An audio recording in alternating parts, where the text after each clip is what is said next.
The ministry tasked with infrastructure development is getting a budget of $40 billion for its 2026-27 expenditure. The sum is expected to aid in achieving the goals of building sustainable urban and rural development, economic infrastructure, and an enabling business environment.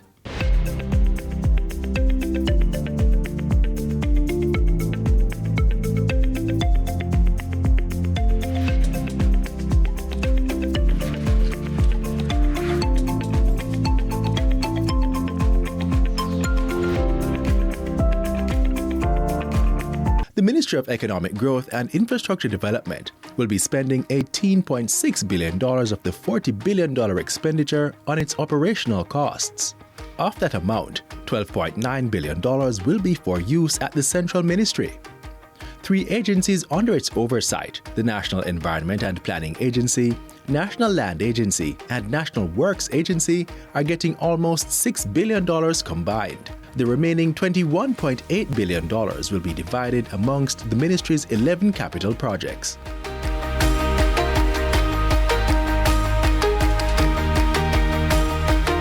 Construction works on the much-anticipated Montego Bay bypass is expected to be completed during the fiscal year.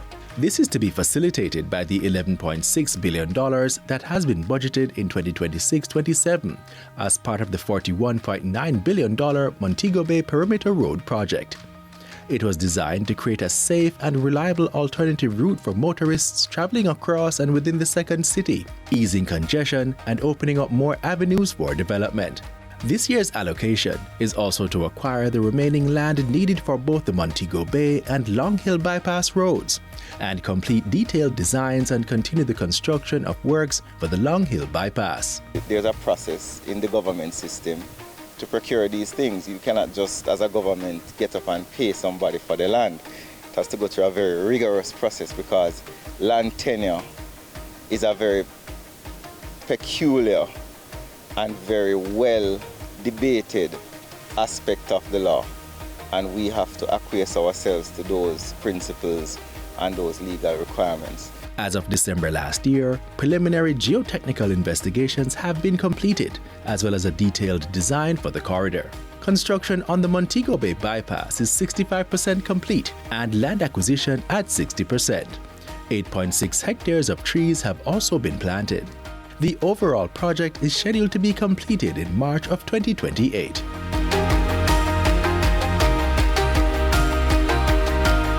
Four other capital road projects are being implemented by the National Works Agency NWA.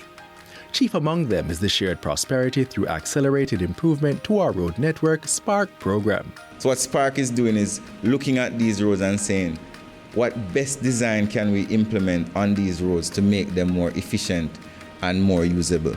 The project, which started in January 2025, was at 19% completion by December last year. The government will be spending $4.5 billion to bring work on SPARK to 40%.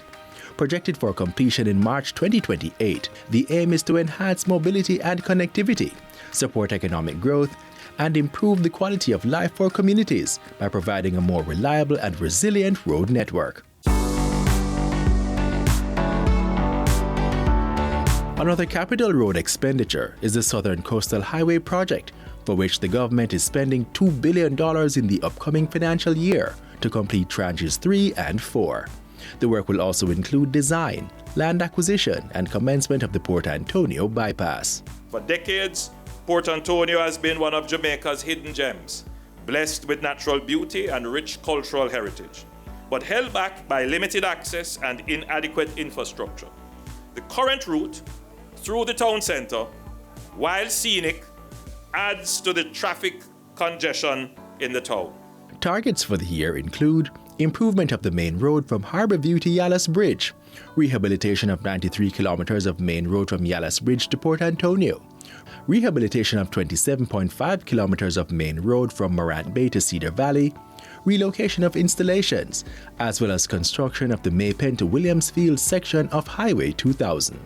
Meanwhile, with a $222.6 billion allocation, the NWA is expected to advance work on the dualization of the Brayton Road and the Hellshire Main Road. The entire project area stretches from Nago Head to the Texaco gas station to Mid Street. Ground was broken in 2025 with the goal of improving mobility and connectivity while helping to reduce congestion in the area. Also through the NWA, the government is hoping to complete construction of the Troy Bridge at the end of the fiscal year with an $81 million budget allocation. The work, currently at 77% completion, involves the construction of a 2-lane triple-cell reinforced concrete rigid frame bridge on piled foundation with pedestrian sidewalks and signage. The original Troy Bridge collapsed in August 2021 during the passage of Tropical Storm Grace, forcing residents to take significantly longer routes to schools and major towns. The new structure will restore connectivity between communities and access to necessary services. But road and bridge infrastructure is not where it stops. The government is hoping to complete construction of the Portmore Resilience Park with over $589 million budgeted for this initiative. Implemented by the Urban Development Corporation (UDC), the plan is to develop 21 of the 26 acres of the Portmore Town Centre into a green recreational and wellness space. It will encompass multi-purpose sports courts and an indoor sports complex, a great lawn, children's play area, and a jogging trail. A commercial complex with several shops for rent, car park for 370 vehicles, and 3 security posts are also in the plans. The UDC will also be spending $170.5 million on the Montego Bay Waterfront Protection Project to complete the rehabilitation of shoreline protection structures in the Harmony Beach Park area. The project is expected to be completed in March of 2027. To date, the North Gully revetment has been completed. So too are the southern groins, along with the rehabilitation of the shoreline protection structures in the vicinity of the Harmony Beach Park area. We have to accelerate the provision of houses and land opportunities that are structured and organized in safe areas. And we must also enforce the law so that people don't go and live where they should not live. To this end, the government is spending $1.65 billion to improve the efficiency of the land registration process. Under the Electronic Land Titling Project, the government is expected to complete core system infrastructure, implement a robust digitization process, and conduct comprehensive quality analysis to ensure all systems meet performance requirements.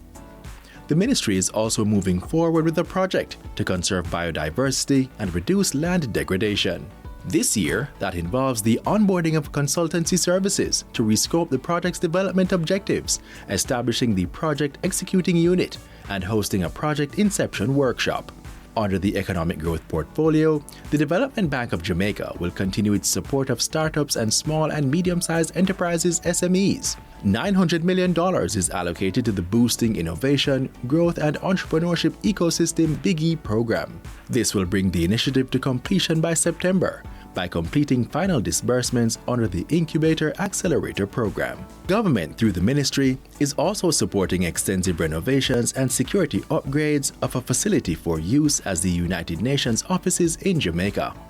$57 million is earmarked to complete construction of the perimeter wall and finalize all activities required to achieve practical completion of the United Nations House located at Block 11 on Port Royal Street. The Ministry of Economic Growth and Infrastructure Development continues to foster Jamaica's development by supporting business and building first world infrastructure. Jamaica is changing in front of your very eyes, day by day by day. The intractable problems that you thought could not be solved, this administration has taken them on with great vigor and courage, and we have made progress that has never been seen before in the history of this country.